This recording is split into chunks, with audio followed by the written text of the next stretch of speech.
Müzik kadar sohbeti de severiz. GTR Müzik Podcast'ine hoş geldiniz. Keyifli dinlemeler.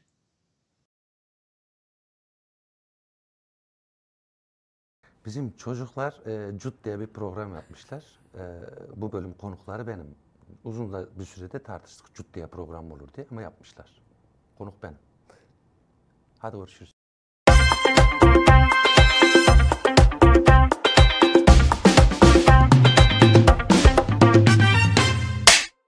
Merhaba, Kat'ın yeni bölümüne hoş geldiniz. Ben Sinem Türkmen. Karşımda yine dijital dünyanın içeriklerine omuz veren, dijital dünyanın yogisi Esra Gençkaya var. Böyle mi omuz veriyorsun? Evet, böyle omuz veriyorum. Müthiş. Ben de karşımda hem menajer, hem yayıncı, hem de misafir geldiğinde ya da herhangi bir kulise misafir olduğunda bile ev sahipliğini unutan, yeri geldi mi ev sahibi olan Sinem Türkmen'i görüyorum. Hoş geldiniz. Bugün program konuğumuz hem bizden biri hem bazen bizden bile daha bizden biri. Çünkü GTR'nin en başından beri bizimle beraber bize yoldaşlık eden, oyunculuğu ayrı, müziği ayrı, gülümsemesiyle yıka geçen bir adam var. Yani bazı insanlar bir hayat yaşar ama Mert'te iki hayat var yani bence. Teşekkürler. Biri sahnede, biri sahne arkasında. Hem rol aldı, hem besteledi, hem de bizimle savaştı. Bir de şey var tabii, eşi Merve Erdoğan'la beraber kurdukları o tatlı minnoş yuvalarının tatlı çiçeğiyle beraber Evet. bize sundukları masalsı bir dünyaları var. Bunu da Aynen. yani bizim kalbimize, gönlümüzde saksılarla çiçekler eken.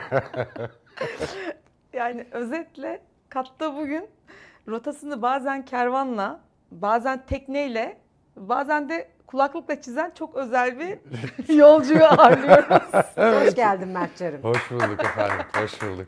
Hoş bulduk. Bu bölüm bizim birbirimizi güzellediğimiz, birbirimizi çok sevdiğimiz ve tüm gerçekleri gün yüzüne çıkardığımız bir bölüm. Açılış bölümüydü. Açılış bölümünün güzel şeyi de, rütbelisi de bugün sensin. Hoş Efendim, geldin Mertcan. Gurur duyarım.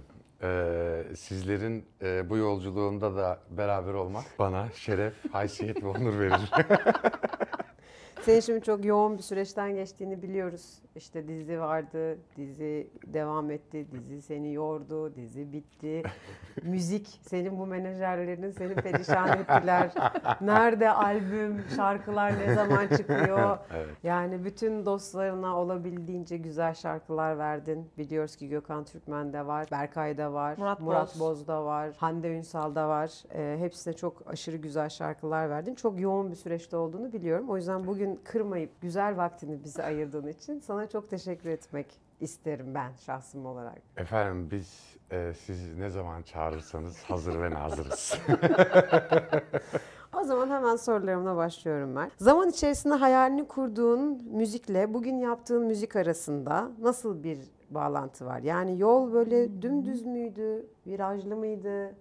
İstediğin, hayalini kurduğun şey neydi? Şimdi müzikle ilgili yapmak istediklerin neresini ne kadar besliyorsun ya da o seni ne kadar besliyor? Yani yayınlanmış benim kendi okuduğum 6 eser var. 6 eser de birbirinden bambaşka. Yani hem sound olarak hem vibe olarak. Ben özellikle Gökhan'la tanıştıktan sonra oraya gelene kadar aslında tek tip bir müzik formum vardı. Ama tabii yeni müzisyenlerle, Gökhan'ın orkestrasıyla, bizim etrafımızdaki müzisyenlerle aslında hem de zamanla birlikte değişen bir forma dönüştü. Ben bir de siz de çok iyi biliyorsunuz ki tekerrürden çok haz etmiyorum. O yüzden hem ruh halime hem psikolojime bağlı ki o da çok değişken. Allah Allah, niye öyle bir şey söyledik ya? O yüzden kendimi sürekli böyle yeni bir şey yapmayla, o yüzden çok düz bir yol olmadı benim için mevzu yani. Hep böyle aslında saptığım, durduğum, hiç yapmadığım, sizin de şikayetçi olduğumuz. Ya şikayet değil de o dinamik yapıyı tutmak tabii ki isteriz. Yani. Evet. O birbirimize de bağlayan bir şey. Tabii ama çok böyle yerinde sayan kalan bir mevzudan ziyade daha hep yeni şeyler denemeyi, hatta şimdi işte yapacağımız albümde aslında bugüne kadar hiç yapmadığımız bir vibe'da ve sound'da yani. Denemekte fayda var. Günün sonunda neredeyiz? Deney evindeyiz. Peki hayatının bir filmi yapılsa ve sen de bu soundtrack'i bestelesen, Hı hı. bu bu soundtrack nasıl olurdu? Nostaljik mi olurdu? İşte utangaç mı olurdu? Zafer mi vardır burada?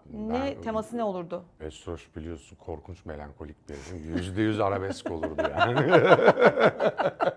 Kesin arabesk olurdu. Yani bir ağlar bir gülerdik bence. Evet yani hiç duygu durumum işte demin de söyledim sabit olmadığı için yani ağlama, gülme. Hepsi birbirine. Tabii o YouTube'daki abla gibi oluyor şimdi. Şimdi tabii biz senin çok gönüllülüğünü biliyoruz. Oyuncu olarak müzik yapmanın zorluğu mu yoksa müzisyen olarak sahneye çıkıp bir karakter olmamak, karakter yaratmamak, kendin gibi olmanın zorluğu mu? Hangisi senin için daha zor? Kendim gibi olmak zor. Yani çünkü bir oyuncunun sahneye her çıktığı an sürekli böyle bir replik, işte bir reji düşünme ihtiyacı duyuyor. O yüzden sahnede şarkı söylerken bazen şey oluyorum. Laf neydi ya falan da oluyorum yani. Ne söyleyecektim ben burada falan oluyor yani. Bir de aslında belki de hani konuştuk ya babanın sahnede dün anlattın ya. Neydi o baban seni sahnede gördüğü zaman hep arkan dönükmüş ya. Tabii. Şeyiz değil mi? Rahatça konuşabiliyoruz. Müthiş dijitalin hastasıyız. Bir konserime geldi babam. İşte o Gökhan'la aynı dükkanda çalıştığımız dönem. Babacığım nasıl dedim, beğendin mi konseri? Valla götün çok güzel oğlum dedi. Yani sürekli arkam dönük şarkı söylediğim için. Bununla alakalı belki de işte Sinem'in sorduğuyla alakalı belki de bu Dün Merve sorunun çok cevabı. enteresan bir şey söyledi. Bu utangaçlığın olabilir senin dedi. Olabilir gerçekten. Aslında orada orkestrayla vibe'lanmayı çok seviyorum. Ama tabii ki de orada bir seyirci var. Yani arkamı dönmem çok anormal yani. Öyle demişti babam. Götün güzel oğlum demişti.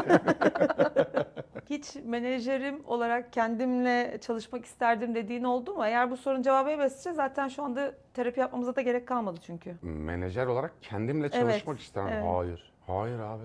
Yani siz korkunç sabırlısınız yani. Yani ben boğarım kendimi. Gerçekten. Boğarım yani. Neden böyle bir eleştiri yaptın şu an kendine ilgili? Audition gönderiyorsunuz. Böyle bakıyorum audition'a yani. Yani Allah'ım bunu ben nasıl çekeceğim şimdi falan. Yani artık öyle bir şey oldu ki ya Esroş hani Mert'ciğim audition'ı bekliyoruz bile demiyor yani. Anladın mı? Yani ben çok zor çalışırdım kendimle. O konuda siz gerçekten çok sabırlısınız. yani. Bu sabır aksları içerisinde sektörde oyunculuk anlamında söylüyorum. Şimdi bittim dediğin anda seni kurtaran bir şey oldu mu? Ya da dediğin bir an oldu mu? Neydi seni tutan şey? Ya Olmuştur illa ki. genelde Hepimiz benim olduğu gibi. sıçtığım anlarda genelde zaten siz devreye girdiğiniz için o yüzden çok hata yapmaktan da korkmuyorum. Ya da hatta bu çok da eleştirildiğim bir mevzudur. Haksız, hukuksuz, adaletsiz bir şey gördüğüm zaman konuşmaktan da korkmuyorum. Ama tabii ki yani siz de sektörü, dizi sektörünü çok iyi biliyorsunuz yani. Çok adil bir dünya yok yani. O yüzden genelde sizler sayesinde o kriz anlarından çok çabuk sıyrılabiliyorum yani. Hani Sinoş, Esroş. Problem olmasa problem çözme gibi bir güzellik de olacak. Bu şey gibi, tatil gibi. Yani tatilin güzelliği ne? Çalışıyorsun da o yüzden tatile gidiyorsun. Hayatın boyunca tatilde oluyorsan tatilin bir esprisi olur mu Esroş'um? Senin için hep olur gibi. Öyle baktım ben. Ya evet yani 172 gün tatilde olduğu için Esroş yine Yunanistan'a gidiyorum, çıldırttı beni dün yani. Merve ile aynı sektörün içindesiniz. Hiç onunla aynı sektörde olmak kolay mı? Yoksa senin benden sahne ışığın daha parlak dediğiniz tartışmalarınız oluyor mu? Yok. Yani biz bir de çok enteresan, biz Merve ile Manita oynadık, Manita olduk, karı koca oynadık, evlendik. Aynı sette de çalıştık. İşin en güzel tarafı audition alırken büyük konforlu bir şey. Yani karşındakinin oyuncu olması konuşanın. Hiç biz birbirimizin yeteneklerini birbirine cesurca söyleyebiliyoruz. Hiç öyle bir derdimiz olmadı yani. Süper. Sen daha iyisin ya da ben daha kötüyüm değil. Bir de Merve büyük emekçidir yani. Ben öyle değilim. Yani Merve oynamıyorsa eğitiyordur muhakkak. Yani o Merve'nin hiç boş zamanı yok yani. Hep kendine bir meşgale buluyor. Bu anlamda çok azimli yani. çok Müthiş yani bir çalışma şu an arzusu var. işte oyunculuk yüksek lisansı yapıyor. Sadri Alışık'ta konservatuar hazırlık yapıyor. Mimar Sinan Güzel Sanatlar Lisesi'nde tiyatro bölüm başkanı. Bir yandan devlet tiyatrosu var falan. O bu konuda çok şey yani. Çok yönlü. Bu harika bir şey. Yani bu Müthiş. bence kendi oyunculuğunu da müthiş besleyen bir şey. Kesinlikle. Yani o müthiş bir denge, ev var bir yandan. Çocuk var. Çocuk var. Tabii. Sen varsın. Varsın başta en büyük çocuk. En büyük çocuk olarak. Tabii. Haklı. Şimdi bir şeyden bahsetmiştim en cümlenin başında. Mert GTR şirketini kurma hayalimizle beraber aslında bizim arkadaşlığımızda hemen hemen o zamanlarda başladı. O zamanlar işte un kapanına gidişlerimiz, belli stres yönetimlerimiz, o krizleri nasıl çözeceğimizle ilgili sancılı hallerimiz o zamanlarda hep Mert vardı. Ama bugün GTR hani başka bir yere geldi bizim gözümüzde de, gönlümüzde de oturmak istediği bir yer vardı. Sen bu yönetim kademesinde biri olarak yarın geldin ve ofistesin, alacağın ilk karar ne olurdu? Şunu da söyleyebilirsin. Haftada bir gün şiir okuma günü olsun gibi bir şey olabilir. Toplu yoga olabilir. Pazartesileri tatil edelim olabilir. Yani derin bir kuyu. Evet. Bayağı gayyaymış bu. Ya şimdi şöyle bir durum var. Bu şirketin içinde herkes aslında çok yönlü. İşte Esra, sen, Gökhan, yani aslında kimse tek bir işe konsantre değil. Yani burada aslında yapılacak şeyin sonu yok. O yüzden ben her zaman söylüyorum GTR'nin kesinlikle bir akademisi olması gerekiyor yani. Hemen akademi yaptık. Kesinlikle. Yapacağız. Yani. Evet, Onu yapacağız yapalım. zaten o Buradan da net. sürprizini vermek isterim. Yani çünkü ben her zaman söylüyorum benim prodüktörüm yani yapım şirketimin sahibi tek gitar müzik yaparak şu anda bulunduğu yere gelmiş. Bugün diğer yapım şirketlerine baktığımızda genelde iş adamları bu koltuklarda oturuyorlar. İşi söyleyebiliriz de adam bilmiyorum söyler miyiz? Şimdi dolayısıyla bu bir örnek. Bu coğrafyanın gençleri için yani çünkü bizim ülkemizde sokakta da hala kafelerde, restoranlarda tek gitar müzik yapan bir sürü çocuklar var. Bence bu zihnin, bu ahlakın, bu fikrin gençleri kesinlikle yetiştirmesi gerekiyor. Bu bence bizim gibi insanların bu coğrafyaya bir borcu yani. Biraz önce Sinem aslında eser verdiğin, nutkun tutuldu. Eser verdiğin Çok akılcı konuştu bu Mert diye. sanatçıların söyledi zaten. Onları da geçebiliriz. Ama ya bu şarkı beni çok yordu dediğin biri oldu mu? Kodada da olur. Oldu tabii ki. Şarkı mı şarkıcı mı? Şarkıcı ya verdiğim bu şarkı yaparken beni çok yordular. Ya isim de vereyim Berkay. Ya inanılmaz bir adam yani. Ama o detaycı da biri. Çok detaycı. Bir de yani Berkay da gerçekten çok böyle işin mutfağından buralara gelmiş bir adam. İlk tanıştığımızda ben şey dedim ya Allah aşkına beni biraz bırak dedim. Ne olur. Ne olur yani. Bir de çok hiperaktif. Kendi şirketinin adı da hiperaktif. Durmak bilmiyor. Şimdi yine böyle arar beni arada böyle Mert o şarkı var mı falan. Şu an hazır değilim Berkay diyorum yani.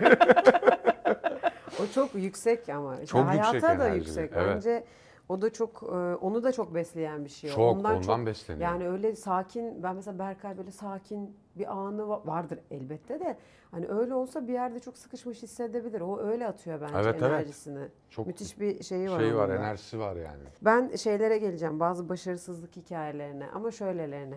Senin bir başarısızlık hikayen varsa bizim de bilmediğimiz, iyi ki olmuş ya o dediğin hangisi mesela? Yani hayatın genel içinde Tabii. olan bir şey mi? Nasıl Ben arzu her edersen. zaman Allah'a şükrediyorum bu konuyla ilgili. Beni en başta başarısız ilişkilerimin tamamı beni Merve'ye hazırladı. Bence benim en büyük başarı hikayem başarısızlıktan çıktı yani. Bu en başta bunu söyleyebilirim. İş olarak da çok şükür hiç mahcup olduğum bir işim olmadı. Genelde çalıştığım süre zarfı içinde gerçekten canla başla. Çalışana kadar çok sıkıntı çekiyorum ama Çalıştıktan sonra çok iyi. çalışırken bütün işi hakkıyla vermeye çalışıyorum. Sadece bir kere sahnede çok sarhoş oldum. Sahnede mi? Çok sarhoş oldum şarkı söylerken. Yani bir videom var. Onu size izleteyim. Yani şarkı la ise ben si falan söylüyorum şarkıyı. falan diye sesler var arada falan. O gün korkunç utanmıştım yani. Ertesi gün utanabildim tabii de. 3 gün sonra. 3 gün sonra ben utanabildim evet. Bir başarısızlık hikayem var o konuda yani. Bir karakter yazıyorsun. Ona da bir tane şarkı söyletiyorsun. Tamam mı? Hikayemiz bu. Hı hı. Bu hangi sahnede olurdu ve bu sahne nasıl bir sahne olurdu aslında? Ya ben böyle şeyleri çok seviyorum. İsyan eden şarkıların böyle disco formları benim çok hoşuma gidiyor. Yani laf olarak isyan eden ama Form olarak. form olarak böyle oynatan şeyleri çok seviyorum. Böyle bir ayaklanma sahnesi, bir isyan sahnesine öyle bir şarkılarından hatta 7 albümünden Şerefine'yi koyabiliriz mesela. 7 albüm de çok güzel albüm. Yani. Çok. Bence harika bir albüm. Onunla Benim- ilgili bazı hayallerim var. Benim gurur işimdir yani. Net. Ve o kadar kısa zamanda yani 7 albümü eve girdiler. Biz albüm yapıyoruz dediler. Okey dedik. Funk bir şey yapacağız. Tamam yani yapın. Zaten olay onun üzerine kuruluyor. Evet. Yani sistem onun üzerine kurulu. Canımız ne istiyorsa onu yapalım. Bunu da Tabii. canımız istiyor diye yapıyoruz aslında.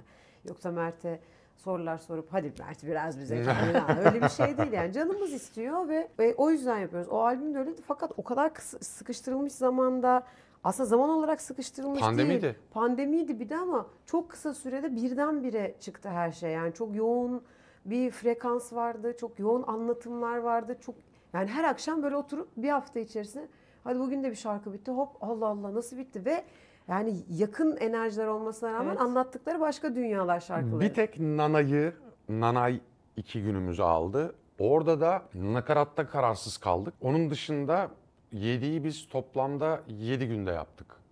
Ve imza hazırdı Gökhan'ın tek yaptığı söz müzik şarkı. 6 şarkıyı 7 günde. O işte bir ilhamat kanalı var. Orada böyle biz Gökhan'la çok kolay girebiliyoruz oraya. Ve böyle gerçekten sular seller gibi aktı ve yani müthiş bir iş oldu. Yani. Senin çocukluğunla ilgili şeyi biliyoruz. Yani ben aileni de yakından tanıdığım için Travmaları. estağfurullah. Hayır. Yani haylaz mı demeliyim tırnak içerisinde? Böyle cesur mu demeliyim? Girişken mi demeliyim? Buralar biraz benim için... Ilık. Estağfurullah. Benim için biraz şeyli yani hareketli bir çocuk diyebiliriz. O çocukluğunda düşlediğin bir meslek vardıysa o mesela böyle sanatçı olmakla ilgili bir şey Kesinlikle. miydi? Peki o zamanki ünlü olma fikriyle yani tabii ki sanatçı olmayı arzu ediyor insan ama bir yanda onun altında çocukluğunda şey var, ünlü olma şey var. Şu anki tanınırlık arasında böyle çapraz bir şey var mı? Hat var mı seni belini tutan, ceyranda bırakan? Olmaz olur mu? Çünkü şöyle bir durum var. Benim görüştüğüm arkadaşlarımın çoğu ünlü. Yani şimdi aynı işi yapıyoruz ve sokağa çıktığın zaman o tanınıyor. Sen işte o değil misin sen sorusu oluyor. Ama bu şöyle bir durum. Bunu kaldırabilmek gerekiyor. Çünkü ben Cem Yılmaz'ın çok güzel bir lafı var. Diyor ki ben hiçbir zaman şöhret için yapmadım bu işi. Ben bir iş yaptım, bu bana şöhreti getirdi. Hiçbir zaman şöhret için gerçekten yapmadım bu işi. Şöhret için yapıyor olsam çok daha başka formları var. Bunu hep beraber zaten değerlendirirdik. İşin mesleki olarak bilinir olmak müthiş bir duygu. Şimdi mesela hepimizin tanıdığı örnek olduğu için söylüyorum. Yani Gökhan sokağa çıktığı zaman tanınan bir adam. Ama şunu biliyoruz, Gökhan hiçbir zaman magazin kameralarının olduğu yere gitmez. Ama Gökhan hep sokakta. Şimdi bu bilinirlik bence müthiş bir bilinirlik. Müthiş bir amiyane tabirle şöhret. Benim de yolum bu. Yani bunun için ekstra bir çaba harcamam. Benim yaptığım işler şöhreti getirirse getirir, getirmezse de problem yok. Çünkü bu işi hepimiz biliyoruz. Bunun çok ağır da bedelleri var. Ama hiçbir zaman bunu bir Instagram takipçisi kazanmak ya da işte sokakta yürüyememek için yapmaz hiç kimse. Ama tabii ki bilinmek çok güzel. Müthiş bir duygu yani. Ara sıra ceyranda bırakıyor beni bu. Bırakıyor yani. Peki müziği bırakıyor olduğunu varsayalım. Artık müzik yapmıyorsun. Artık sıtkın sıyrıldı. Lütfen yine sanat deme bana. Başka bir meslek grubuna giriyorsun. Ne yaparsın? Mesela emlak danışmanı mı olursun? Ne bileyim nalbur mu olursun?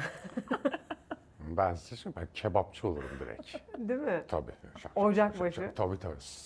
Müzik. Tabii. is. İz. İnanamaz.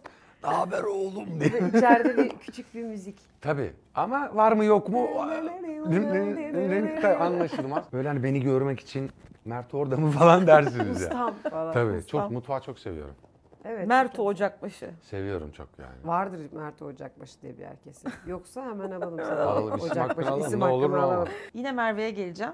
Bu soruyu cevaplarken Merve'nin de dinleyebileceğini ve izleyebileceğini düşünerek cevap ver lütfen. Tamam. Evlilik senin üretim hızını arttırdı mı yoksa seni biraz daha böyle yavaşlatan bir şey mi oldu? Son şarkımı Merve'ye yazdım ben.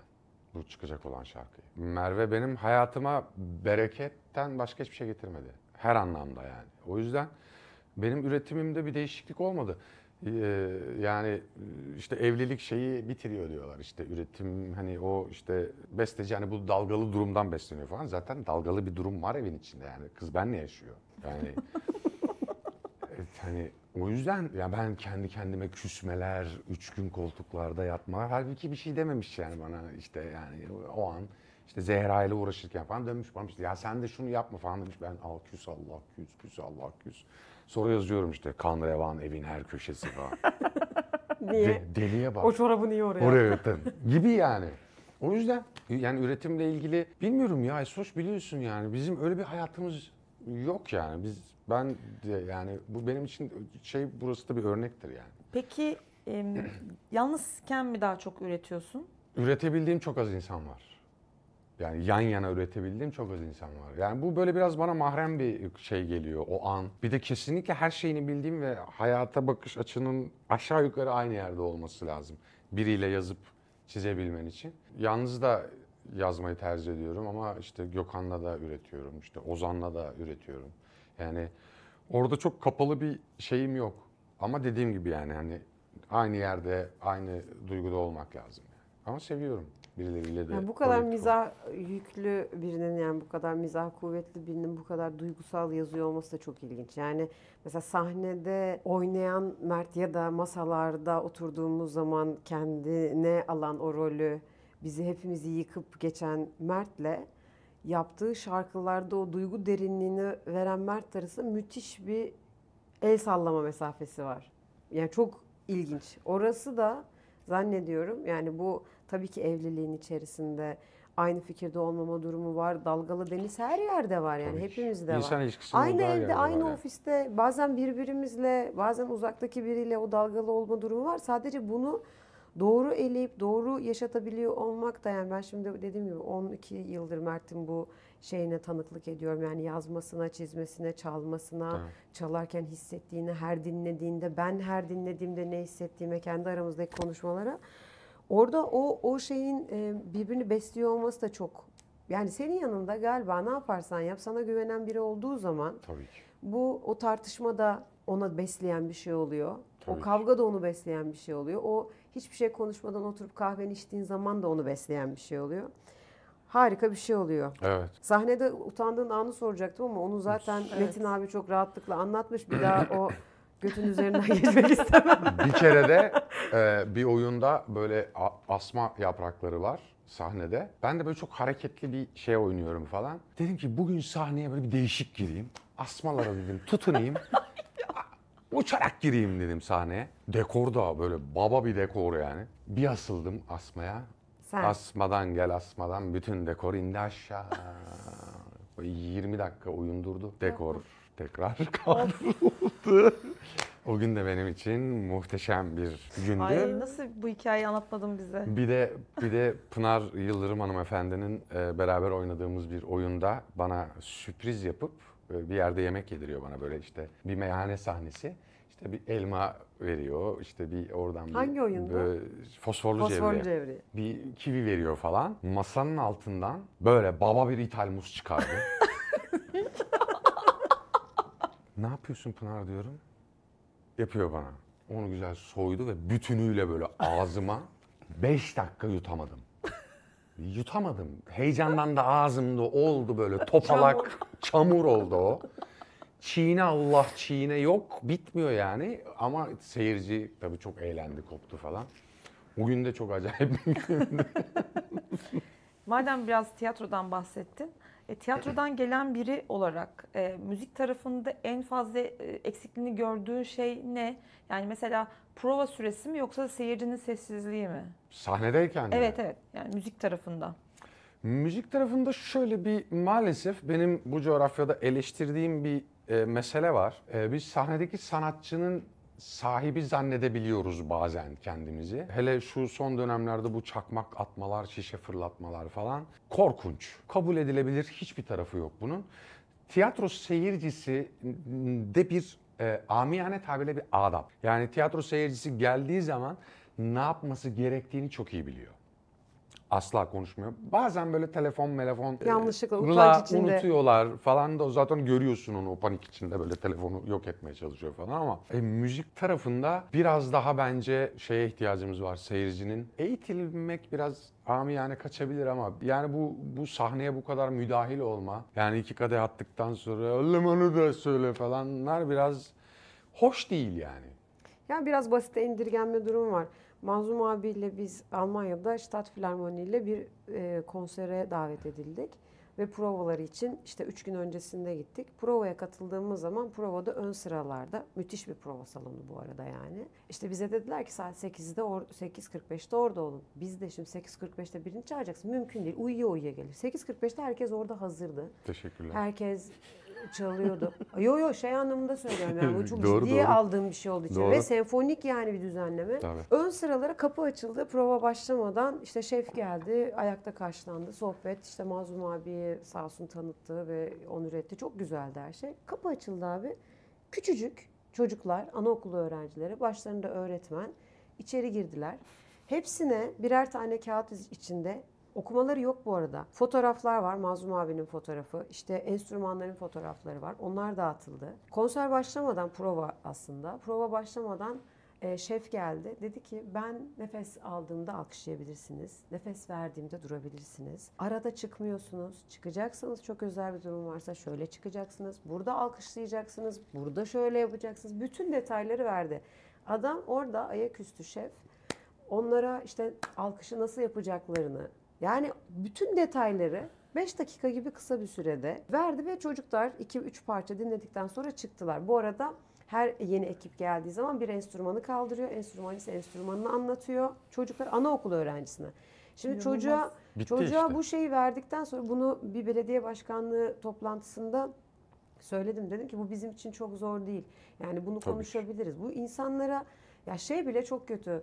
Geçen de bir örnek verdi arkadaşım. Bir arkadaşımız yeni bir yer açtı. Siz yaşamışsınız zaten de. Çocuk diyor ki saat 3'te benim lezzetli sandviçlerim bitiyor diyor mesela. Adam geliyor diyor ki bitti mi? Bitti abi diyor. Nasıl biter? Ya nasıl mı biter? Bitti yani. Ya bitti.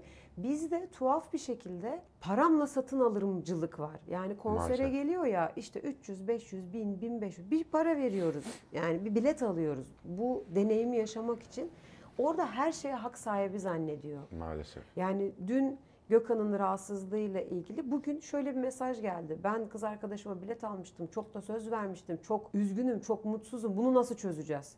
Nasıl mı çözeceğiz? Aradım adamı dedim ki yani yanlış anlamayın. Çok hasta Gökhan o yüzden konsere çıkan. Nasıl çözelim? Ya ne bileyim ben nasıl çözelim? Yani Gelelim hasta evde adam. söyleyelim hayatım Yani sana diyeceksin. öyle tuhaf bir şey var ki insanlarda dediği gibi tiyatroya gittiğin zaman işte ödül töreni bile Afife gibi bir adı olan artık bir ağırlığı olan bir şey var. Dolayısıyla tiyatrocu da ona göre tavır takınıyor, izleyicisi de ona göre, perdesi ona göre, dekoru ona göre, ışığı ona göre. Bizde müzik tarafında müthiş bir dünya yaratılıyor.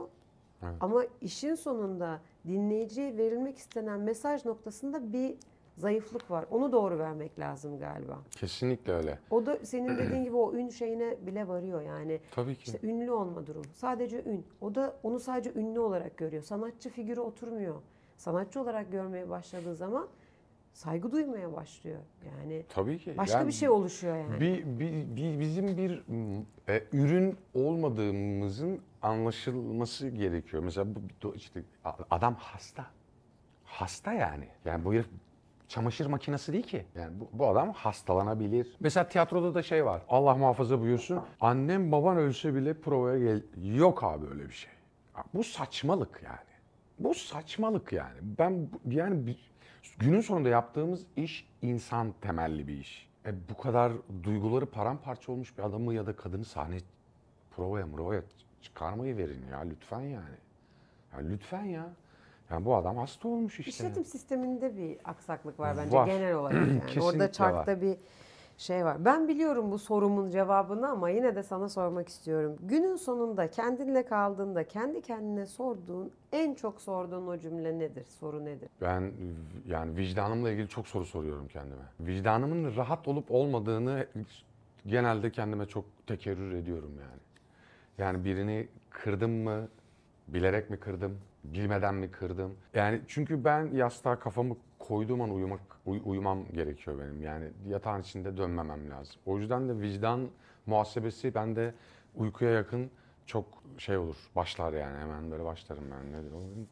Sonra da sabah niye kalkamıyorum? Sonra da Sabahları böyle şey gibi kalkıyorum. Son sorumu soracağım. Sonra da sözü Sinem'e bırakacağım. Çok güzel geldin. Bugün bize konuk oldun. Sen bizim yerimizde olsaydın kimle röportaj yapmak isterdin? İkinizden birini seçmek mi zorundayım? Yok Hayır biz değil. canım. Başka biri de olabilir yani. Bu neymiş? Bizden Birini seçeceksin, hangimiz ona göre. evet. Anneni mi daha çok seviyorsun, babanı mı? Babanı mı? Evet. Yani çok klasik bir cevap olacak ama gerçekten Atatürk'le yapmak isterdim. Böyle bir program yapmak isterdim yani. Soracağım çok soru var çünkü. Yani Çok sorardım. çok soru var yani. Ya ben bir yerde bir hata yaptım ama. Yani şimdi çok da şaka yapamıyorum. Üzerine şakası yapılmaz. Evet. Aynen. Ama güzel bir cevap. Şimdi Mert, bundan sonraki serüvenini biliyoruz. Gelecek olan işte dizilerle ilgili, işte sinema filmleriyle ilgili zaten hep konuşuyoruz bunlarla ilgili. Müzikle çalışmaların zaten şimdi 5 parçadan oluşan bir şey de var. Bunlar böyle yürüyor ve zaman zaman paylaşılacaklar. Biz Kat'ta sana özel bir bölüm hazırladık. Bölümümüzün adı Rol Kesme. Tamam. Yani ya da şöyle, rol kesme. Tamam. Yani o değişebilir vurgusuna Evet. göre. Senden Vaktim Yok Yüreğim Var adlı bir metin hazırladık sana, bir monolog. Tamam. Bunu istediğin şekliyle, istediğin gibi bizim için hissettirebilirsen kısa bir audition gibi düşünebilirsin. Hazır gelmişken bir audition almak isteriz senden. Gerçekten mi? Evet, bunu bize aksan, şive, Ve olur, her şey olur. melodik, yani nasıl istersen okuyabilirsin. Arzu ettiğin gibi, hiç acele etme. Bu benim cebimde olan bir karakterle bunu yapalım. Tamam. Evet. Bizim bildiğimiz galiba. Her zaman. Her zaman. Mert Carim, ben. Yalnızca bir adamım. İstanbul trafiğinde sahne provasına geç kalan, kuliste su içmek isterken yanında getirdiği termosu düşüren adamım. Oyuncu dediler. Sesin güzelmiş, müzik de yap dediler. Yaptım. Dekor taşınacak kimse yok dediler. Onu da yaptım. Biri story atsın dediler. Selfie bile çektim. Ben bir sektörün sessiz çığlığıydım.